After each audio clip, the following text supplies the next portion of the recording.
Hello très chers, soyez tous bénis, le shalom du Seigneur soit chez vous, la paix vraiment du Seigneur soit avec vous.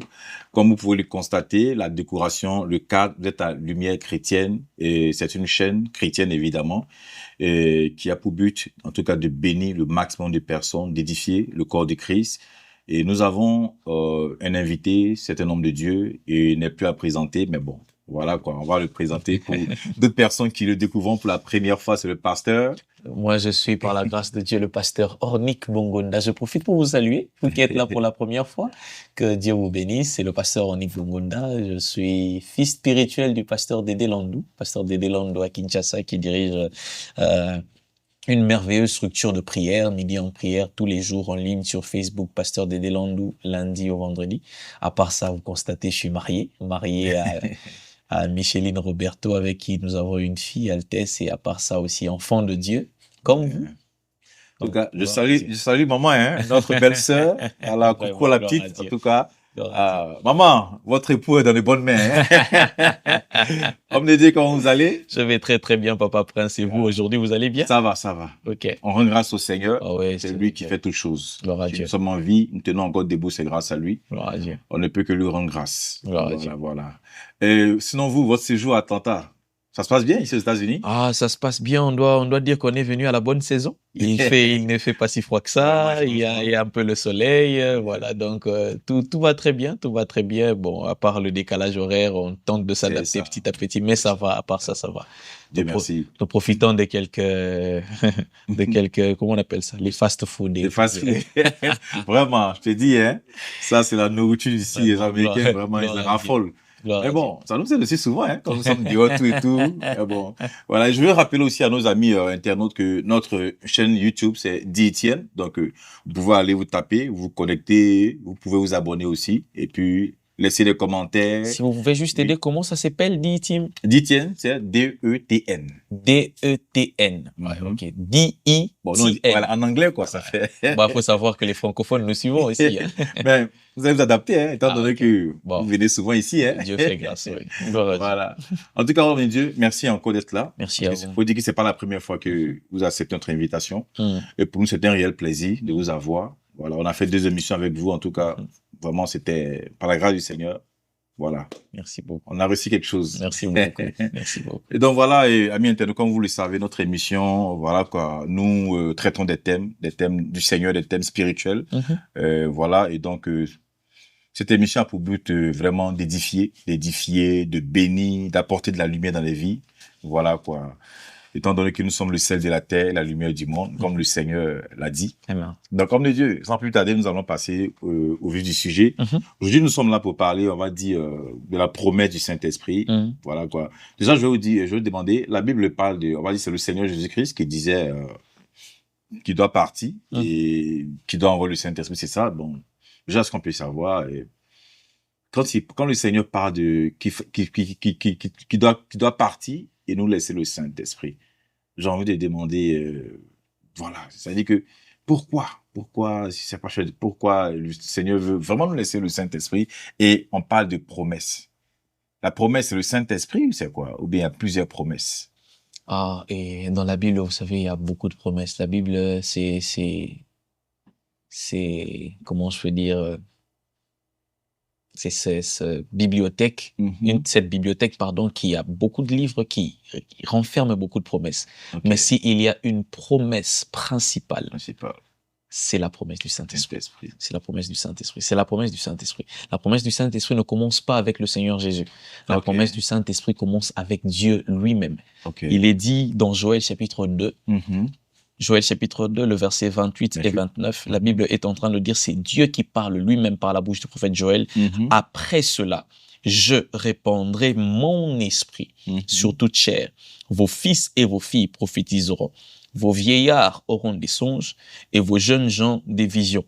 Et même sur les serviteurs, sur les servantes, je répandrai mon esprit. Là, c'est le Père, Dieu lui-même qui parle avant la venue physique de notre Seigneur Jésus sur la terre. Et quand Jésus vient, lui aussi, il fait une même promesse. Il est en train de dire dans Jean chapitre 14, le verset 16 à 17, « Et moi, je prierai le Père, et il vous donnera un autre consolateur, afin qu'il demeure éternellement avec vous. L'esprit de vérité que le monde ne connaît pas. Donc, c'est une promesse qui est vraiment, qui commence dans l'Ancien Testament. Mais dans le Seigneur Jésus-Christ en parle et nous vivons la matérialisation, nous les hommes qui vivons en ce temps. D'accord. En ce temps où c'était dit, est-ce que le Saint-Esprit, cette promesse, est seulement pour les apôtres, pour les disciples dans le temps, ou bien elle est pour nous aussi? Nous, les chrétiens d'aujourd'hui. Si la promesse était réservée qu'aux apôtres, je pense qu'à la chambre haute, on allait avoir que 11 personnes, vu que Judas était déjà pendu. Ça, c'est vrai. Là, à la chambre haute, on est en train de nous dire qu'ils étaient environ 120. Ils étaient environ 120. Donc, les apôtres étaient là, les disciples et autres. Donc, la promesse était pour tout le monde. Et même quand Pierre se met à prêcher le jour de la descente du Saint-Esprit de Dieu, le jour de la Pentecôte, dans Actes chapitre 2, il est en train de dire quelque part, là en bas, vous allez le lire, il dit, cette promesse est pour vous, pour vos enfants, et en aussi grand nombre aussi que le Seigneur voudra à ce que nous puissions être. Donc la promesse du Saint-Esprit n'est pas une promesse que Jésus avait faite uniquement aux apôtres, n'est pas une promesse que le Seigneur avait faite uniquement aux disciples. J'étendrai, ce n'est pas aussi une promesse que Jésus avait eu à faire uniquement aux Juifs, c'est une promesse pour toute l'humanité. Il est en train de dire en aussi grand nombre que le Seigneur va les appeler. Donc la promesse du Saint-Esprit est pour tout le monde. Ok. Bon, je sais pas si la question va ressembler à la question que je vais poser. Je veux dire, qui peut recevoir le Saint-Esprit alors? Qui peut recevoir? Qui peut recevoir le Saint-Esprit? Qui peut recevoir le Saint-Esprit? Il est simple. On n'a qu'à voir quand le Saint-Esprit est descendu le jour de la Pentecôte pour savoir qui peut recevoir le Saint-Esprit. Si le Saint-Esprit, c'était quelque chose qu'on pouvait avoir sans condition, à la descente du Saint-Esprit, au-delà du nombre de 120 personnes qui étaient à la chambre haute, toutes les personnes qui étaient venues allaient aussi recevoir le Saint-Esprit. Mais avant qu'ils ne reçoivent ce Saint-Esprit, l'apôtre Pierre est en train de dire dans Actes des Apôtres chapitre 2, à partir du verset 30, il leur dit « Répentez-vous, répentez-vous, et c'est après que vous recevrez le Saint-Esprit de Dieu. » Donc, il y a une condition qui est là. Il y a une condition. Il faut passer par la repentance. Il faut recevoir le Seigneur Jésus comme votre Seigneur, votre Sauveur. C'est après que le Saint-Esprit pourrait être disponible pour vous. Donc, qui peut recevoir le Saint-Esprit, c'est tout enfant de Dieu qui est né de nouveau, qui peut recevoir le Saint-Esprit de Dieu. Amen. Le baptême du Saint-Esprit est-il distinct de la conversion? Le baptême du Saint-Esprit. Si le baptême du Saint-Esprit est-il distinct de la conversion? Je dirais oui. Pourquoi? Parce que, comme je l'ai dit précédemment, il faut d'abord que vous puissiez vous convertir, recevoir le Saint-Esprit de Dieu. C'est alors que vous devenez éligible à ce que le Saint-Esprit puisse venir habiter avec vous. Il est inconcevable qu'une personne qui n'est pas convertie, que le Saint-Esprit vive avec cette personne. Parce que la conversion, c'est l'abandon des œuvres mortes. La conversion, c'est l'abandon de la vie du péché. Vous imaginez quelqu'un qui vit dans le péché et le Saint-Esprit venir vivre avec cette personne, cette cohabitation est impossible. Cette cohabitation est impossible. Effectivement. Donc, il faut vous convertir d'abord et c'est alors que le Saint-Esprit viendra. On appelle ça même un passage de la parole qui me vient en tête qui dit, mais qu'y a-t-il entre les ténèbres et la lumière? Exactement. Exactement. Donc, si le ténèbre ne cohabite pas avec la lumière, le Saint-Esprit ne peut cohabiter avec un homme qui vit encore dans le péché. Donc, la conversion est la porte. Quelle bénédiction accompagne la venue du Saint-Esprit? Quelle bénédiction accompagne la venue du Saint-Esprit?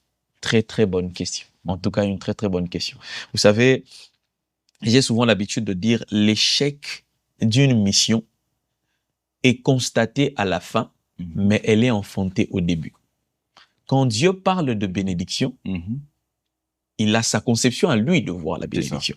Alors que nous, les hommes, quand nous entendons bénédiction, nous voyons automatiquement le matériel. Alors, quand vous êtes en train de poser cette question de quelle bénédiction accompagne le fait d'être... Vous pouvez me répéter la question encore? Non, je disais que quelle bénédiction accompagne la venue du Saint-Esprit? La venue du Saint-Esprit. La bénédiction ultime qui accompagne la venue du Saint-Esprit, c'est la certitude d'être enfant de Dieu. Alléluia. C'est la certitude d'être enfant de Dieu. Parce que la Bible dit, nous avons tout pleinement en lui. Donc, si le Saint-Esprit est venu en nous, parce que même c'est le Saint-Esprit qui témoigne en nous que nous sommes enfants de Dieu. C'est le Saint-Esprit qui est ce gage que nous sommes sauvés. C'est le Saint-Esprit qui est ce gage qui témoigne en nous que c'est par le Saint-Esprit que nous pouvons dire Abba Père, comme le dit l'apôtre Paul. Mais là, quand nous recevons le Saint-Esprit de Dieu, nous avons tout pleinement en lui en étant son enfant. Vous imaginez le fils d'un roi comment il marche avec honneur, avec orgueil, parce qu'il sait que son père possède les choses de cette terre. Avec assurance. Vous imaginez maintenant celui dont le Saint-Esprit est en train de témoigner dans son intérieur, qu'il est enfant de Dieu. Comment est-ce qu'il marcherait? Parce que si la terre est entre les mains de Dieu, ce Dieu est notre Père. Donc, c'est ça la plus grande bénédiction, être enfant de Dieu. Gloire au Seigneur Jésus-Christ. Waouh. Vraiment, vraiment, vraiment, amis internautes, vous qui n'avez pas encore fait la paix avec le Seigneur Jésus-Christ, vraiment, nous exhortons, nous invitons, faites-le. Le Seigneur est merveilleux. Le Seigneur est merveilleux. Vous allez expérimenter ce dont nous sommes en train de parler, qui est le Saint-Esprit. Voilà. Et je veux rappeler à tous ceux-là qui n'ont pas suivi les émissions précédentes, vous pouvez aller sur notre page, sur notre chaîne YouTube. Vous allez voir, l'homme de Dieu était là. Il y a 2 émissions précédentes. Donc, en tout cas, je crois que vous serez bénis. Ok, mes Dieu, j'ai envie de vous demander, est-ce que le Saint-Esprit se reçoit automatiquement par le baptême d'eau? Si le Saint-Esprit de Dieu se reçoit automatiquement par le baptême. Ou quand on passe par le baptême d'eau, on reçoit le Saint-Esprit. Ça encore, c'est une belle question. En fait, je dirais oui et non. Ok. Oui et non. Pourquoi oui? Parce que à la prédication de l'apôtre Pierre, à la descente de l'Esprit de Dieu, le jour de la Pentecôte, dans Actes chapitre 2, Pierre est en train de dire, répentez-vous, et c'est alors que vous aurez le Saint-Esprit de Dieu. Donc, on a comme l'impression que aussi longtemps que vous vous répentez, donc répentez-vous, faites-vous baptiser, c'est alors que vous aurez l'Esprit de Dieu. On a comme l'impression que dès lors qu'on est baptisé, automatiquement on reçoit le Saint-Esprit de Dieu. Là, c'est ce qui se passe à la prédication. Bon, c'est pas ce qui se passe, mais c'est comme ça que Pierre présente les choses dans Actes chapitre 2. Mais je dirais non. Pourquoi? Parce que certaines personnes ont reçu le Saint-Esprit avant le baptême d'eau. Oui. On a eu beaucoup de cas comme ça, effectivement. Corneille, dans Actes chapitre 10, la Bible est en train de dire Pierre était encore en train de prêcher, que le Saint-Esprit est descendu sur eux. Et ils se mirent à parler en d'autres langues. Et c'est même là que Pierre va se poser la question, mais comment est-ce que nous allons encore refuser le baptême d'eau à ceux qui ont déjà le Saint-Esprit de Dieu?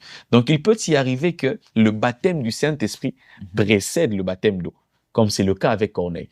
Et il peut aussi y arriver que quelqu'un soit baptisé d'eau, mais que le baptême du Saint-Esprit puisse venir plus tard. Dans le livre des Actes des Apôtres, Paul se rend quelque part, il voit des personnes priant, faisant tout ce qui a trait avec la vie chrétienne, mais il remarque que quelque chose ne va pas. Il leur pose la question, mais est-ce que vous avez reçu le Saint-Esprit quand vous avez cru? Il s'est avéré que ces personnes n'avaient pas encore reçu le Saint-Esprit. Ils avaient déjà été baptisés d'eau, mais pour qu'ils reçoivent le Saint-Esprit de Dieu, il fallait que Paul vienne, qu'il prie pour eux et qu'ils reçoivent le Saint-Esprit de Dieu. Donc, il peut y arriver qu'une personne, automatiquement, qu'il entre dans les eaux de baptême. Dès qu'il sort, il reçoit le Saint-Esprit de Dieu. D'autres aussi, comme moi qui vous parle, ça ne s'est pas fait automatiquement. J'ai reçu le baptême d'eau, je crois, en 2008. Mais le baptême du Saint-Esprit est venu un peu plus tard. Donc, c'est Dieu dans sa souveraineté qui orchestre toutes choses. Donc, il n'y a pas un système bien précis. Donc, quand tu entres dans l'eau et tu sors, si tu ne parles pas en langue, ce n'est pas bien. C'est Dieu qui orchestre. Avant, là, vraiment, les gens pensaient comme ça. Hein? J'avais même des débats là-dessus, tout et tout. Ok. En tout cas, on rend grâce au Seigneur pour, voilà quoi, sa parole qui nous révèle tout et tout. Gloire à Dieu. J'ai envie de demander, homme de Dieu, est-ce qu'il y a des signes de l'accomplissement de cette promesse du Saint-Esprit? Sinon, quels sont les signes de l'accomplissement de cette promesse? Les signes de l'accomplissement de cette promesse, ce ne sont pas des signes à chercher très loin. La promesse en elle-même, quand Dieu est en train de donner la promesse, et quand Dieu est en train de la donner dans Joël chapitre 2, il est lui-même en train de donner des signes. Il dit, dans les derniers jours, dit Dieu, je répandrai de mon esprit sur toute chair. Et pour remarquer que l'esprit est répandu, regardez les signes. Vos fils et vos filles prophétiseront. Donc, vos fils et vos filles entreront dans un temps prophétique où Dieu parlera non seulement qu'aux prophètes, mais il parlera aussi à vos fils et à vos filles. Vous savez, dans le temps ancien, il était difficile d'entendre la voix de Dieu. Ce qu'on ne remarque pas, c'est que le dernier livre de l'Ancien Testament, c'est quoi encore déjà le dernier livre? L'Ancien Testament? Malachie, c'est le dernier livre de l'Ancien Testament. Et c'est quoi le nouveau livre du Nouveau Testament? Le premier livre du Nouveau Testament, Matthieu. Ce qu'on ne ressent pas, c'est qu'entre Matthieu et Malachie, il y a 400 ans. Donc c'est 4 siècles où le peuple n'entendait plus la voix de Dieu parce qu'il y avait des personnes bien précises qui étaient là afin de transmettre la volonté de Dieu, transmettre la voix de Dieu. Mais Dieu est en train de dire, dans les derniers jours, dit Dieu, je répandrai de mon esprit sur toute chair. Vos fils et vos filles seront le canal par lequel je parlerai. Donc aujourd'hui, tu peux entendre Dieu avec ton téléphone alors que nous sommes en train de parler ici. Tu peux entendre Dieu au travers d'un prophète, au travers d'un homme de Dieu. Tu peux même entendre Dieu au travers d'un enfant de 10 ans qui parle de la part de Dieu. Vos fils et vos filles prophétiseront, vos vieillards auront des visions et vos jeunes gens. Ok. Ouais. Est-ce qu'il est important ou nécessaire, on va dire, d'être rempli du Saint-Esprit? Parce que souvent dans les Écritures, on peut lire que tel était rempli du Saint-Esprit. C'est une autre dimension. C'est quoi être rempli du Saint-Esprit? Je vais demander. Être rempli du Saint-Esprit, c'est est-ce qu'il est nécessaire d'être rempli du Saint-Esprit? Bien sûr, bien sûr. Il est nécessaire d'être rempli du Saint-Esprit. Et être rempli du Saint-Esprit, c'est atteindre cette dimension où toute chose que vous êtes en train de faire ne dépend plus de vous, ne dépend plus de votre volonté, ne dépend plus de votre savoir, ne dépend plus de vos expériences, mais ça dépend de la volonté du Saint-Esprit, ça dépend de la volonté de Dieu. Je vais donner un cas pratique. Vous savez, il peut y avoir une situation où quelqu'un rencontre un problème, il est en train de prier, mais dans sa prière, quand il dit « Oh Dieu, je prie que tu puisses intervenir », dans sa tête, il se dit « Je prie que Dieu intervienne, mais je sais que Dieu peut passer par papa pour résoudre cette situation. » Donc, il est en train de prier en ayant un dessein bien établi dans sa tête sur comment est-ce que Dieu peut passer pour agir. Mais lorsqu'on est rempli du Saint-Esprit, on est en train de prier en s'abandonnant totalement à la volonté de Dieu. En s'abandonnant totalement à la volonté de Dieu. On dépend de lui. Dépendre complètement de Dieu. Être rempli du Saint-Esprit de Dieu, c'est atteindre cette dimension, atteindre ce stade où toute votre vie dépend totalement de la volonté de Dieu. Dépend totalement de la volonté de Dieu. Avant que Balaam ne parte avec son âne, il avait consulté Dieu. Il a demandé à Dieu, est-ce que je dois partir avec ces personnes ou pas? Dieu lui a dit ne pars pas. Mais puisqu'il avait une volonté propre, en insistant, Dieu lui a dit pars. Et sur son chemin, il y avait un ange avec un épée nue à la main, que lui ne pouvait pas voir, mais que son âne avait vu. Parce qu'il nous arrive certaines fois où nous sommes en train de prier, mais en ayant un calcul dans notre tête, en ayant un dessein que nous avons tracé dans notre tête. Mais dépendre de Dieu, être rempli du Saint-Esprit de Dieu, c'est atteindre un niveau où ce n'est plus tes diplômes qui comptent, ce n'est plus ton expérience qui compte, ce ne sont plus tes relations qui comptent, mais tout ce qui compte, ce n'est que Dieu, ce n'est que le Saint-Esprit, c'est sa volonté au travers de son esprit. Ok. D'accord, merci au Dieu. Merci à vous.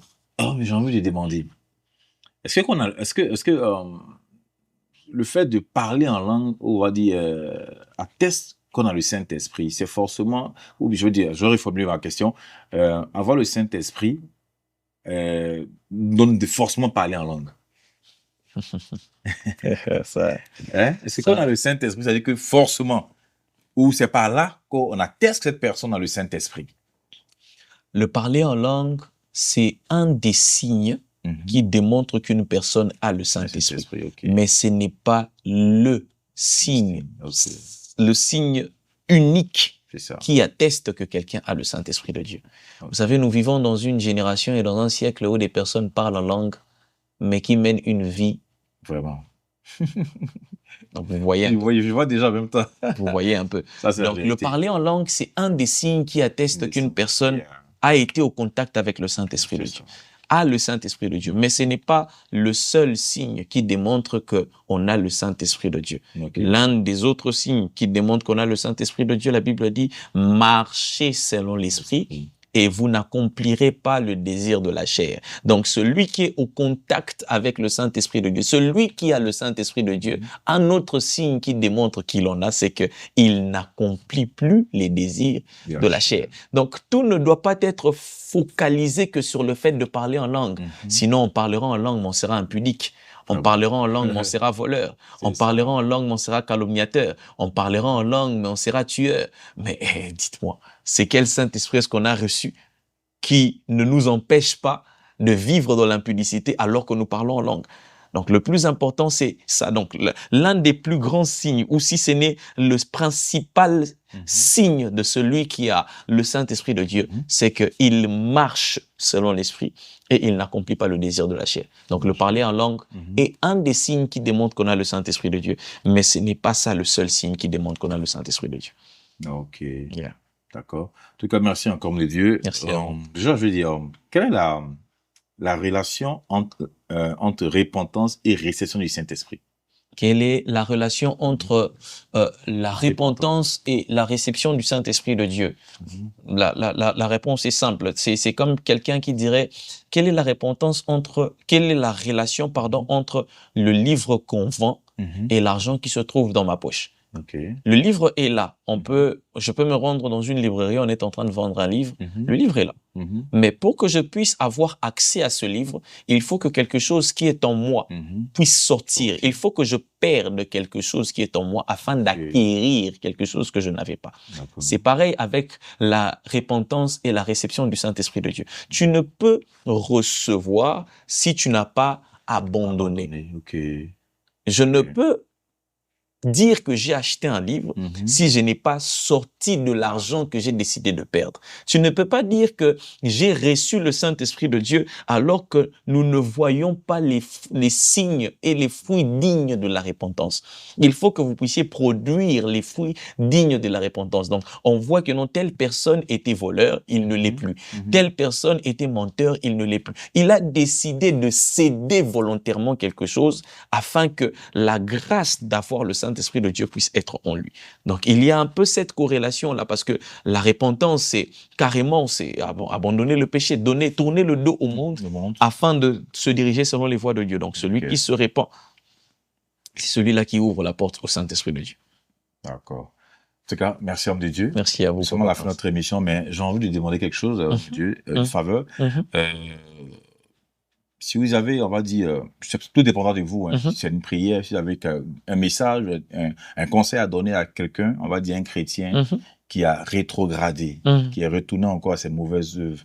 Si on vous donnait l'occasion, je vous donne l'occasion, s'il y avait quelque chose à dire à cette personne-là, qu'est-ce que vous pourriez dire Je dis d'abord gloire à Dieu pour la présence de son esprit parce que la direction que vous êtes en train de prendre, c'est aussi cette voix que j'entendais dans mon cœur quand j'étais en train de parler. D'ailleurs, j'entendais deux voix, deux directions précises. Le Saint-Esprit était en train de m'orienter dans deux directions précises. La première était bien sûr ce que vous êtes en train de me dire, des personnes qui ont connu le Seigneur, mais qui ont rétrogradé, qui sont retournées dans le monde et ils ont carrément abandonné la marche avec le Seigneur. Ça, c'était la première. Mais la deuxième, j'entendais ce mot revenir dans mes oreilles, conformisme. Conformisme. Vous savez, nous vivons dans un siècle où les personnes veulent, les gens de ce monde où nous voulons le livre, mais sans pour autant sortir l'argent pour acquérir le livre.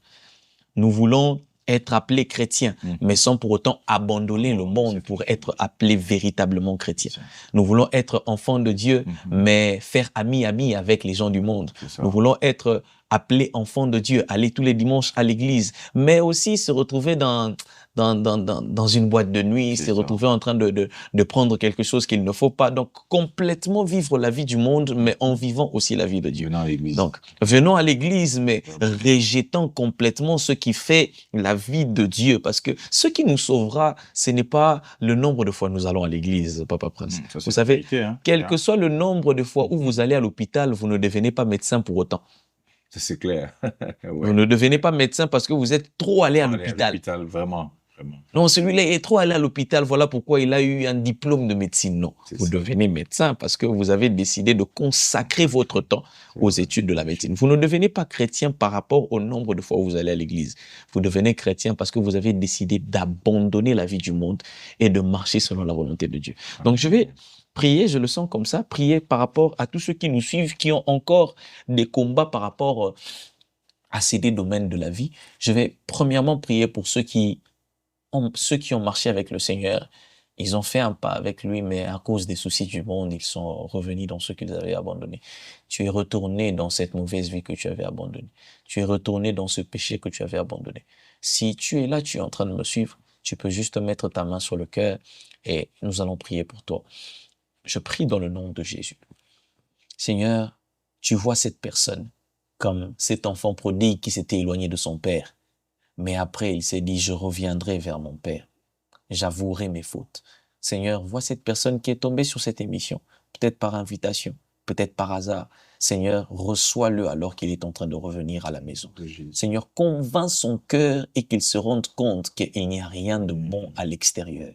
Il n'y a rien de bon à l'extérieur. La vie, ce n'est pas dans l'argent, sinon le fils prodigue n'allait jamais revenir. La vie n'est pas dans la joie de ce monde, sinon le fils prodigue n'allait pas revenir. Mais il est revenu parce qu'il avait senti qu'au-delà de tout, il avait besoin de son Père. Il avait besoin de cette relation profonde avec le Père qu'il avait abandonné. Seigneur, ces personnes qui reviennent à toi, aide, Éternel Dieu Tout-Puissant.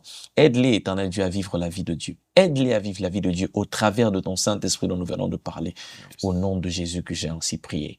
Je profite de prier aussi pour cette deuxième catégorie des personnes parce que la vie chrétienne n'est pas une vie qui est facile à vivre. Nous ne pouvons vivre cette vie sans le Saint-Esprit de Dieu.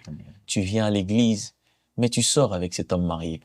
Tu viens à l'église, mais tu n'arrives pas à abandonner la pornographie. Tu viens à l'église, mais tu n'arrives pas à abandonner la musique mondaine. Tu viens à l'église, mais tu as encore des combats avec lesquels tu es en train de vivre tous les jours. Tu es en train de te poser la question, un peu comme c'était le cas de Paul, mais qui me sauvera? Mais qui me délivrera de cette situation que je suis en train de vivre? Je te présente le Saint-Esprit de Dieu aujourd'hui. Arrête de lutter avec tes efforts. Arrête de suivre des coachings. Arrête de suivre des motivateurs ou quoi que ce soit. Ça ne t'amènera pas à vaincre le combat du péché que tu as. Une seule personne peut t'aider à vaincre le combat du péché que tu as. Je vais prier pour toi, dans le nom de Jésus. Seigneur, je prie pour cette personne, pour mon frère, pour ma sœur. Lui, il n'est pas à l'extérieur. Lui, il est à l'intérieur. Mais là, à l'intérieur, il a du mal à vivre correctement la vie de Dieu. Il est chantre dans son église, mais en même temps, ça lui arrive de tomber dans l'impudicité. Il est prédicateur dans son église, mais ça lui arrive, Éternel Dieu, de tomber dans la pornographie. Il est Éternel Dieu Tout-Puissant, cette personne qui gère tel autre Seigneur Dieu Tout-Puissant charge dans son église, mais il y a des tares dans sa vie, Seigneur Dieu. Je prie que ton esprit puisse l'aider à vaincre cela, qu'il comprenne combien il a besoin du Saint-Esprit de Dieu. Qu'il se réveille le matin et dire au Saint-Esprit, je ne peux pas vaincre cette faiblesse seule. Saint-Esprit de Dieu, viens et aide-moi. Je prie dans le nom de Jésus que ton Saint-Esprit se connecte à eux et qu'ils savent et qu'ils puissent ressentir qu'ils ont véritablement besoin de ce Saint-Esprit. Ainsi, je prie pour cette catégorie des personnes. Je prie aussi pour ceux qui ont décidé de recevoir le Seigneur en ce jour, que ton Esprit puisse les aider, que ton Esprit puisse les diriger et qu'ensemble, quand tu reviendras, que nous puissions dire que nous avons fait le meilleur choix de notre vie. Parce qu'il est vrai que de la même manière qu'il est parti, notre Seigneur Jésus-Christ reviendra pour venir nous chercher. Seigneur, en ton nom que nous avons ainsi prié. Amen. Amen, amen, amen. Gloire à Dieu. Merci infiniment, homme de Dieu. Merci beaucoup, merci beaucoup. Merci beaucoup. Et nous savons que vous allez retourner au pays. Mais bon, voilà, ici c'est chez vous. Amen, merci beaucoup. Quand vous voulez, vous êtes là, faites-nous signe. Vraiment, ça nous fera plaisir de vous recevoir encore. Gloire à Dieu. Voilà quoi. Voilà, nous rendons grâce au Seigneur Jésus-Christ pour ce temps que nous avons passé avec vous, amis internautes. Que Dieu vous bénisse et vraiment et surtout, tout ce qui a été dit de la part de l'homme de Dieu, vraiment, prenez cela à cœur et marchez dans les voies du Seigneur, marchez, acceptez le Seigneur Jésus-Christ, dédiez-vous au Saint-Esprit et vous verrez des choses. Que Dieu vous garde et puis portez-vous bien. À la prochaine. Bye bye. À la prochaine. Bye bye.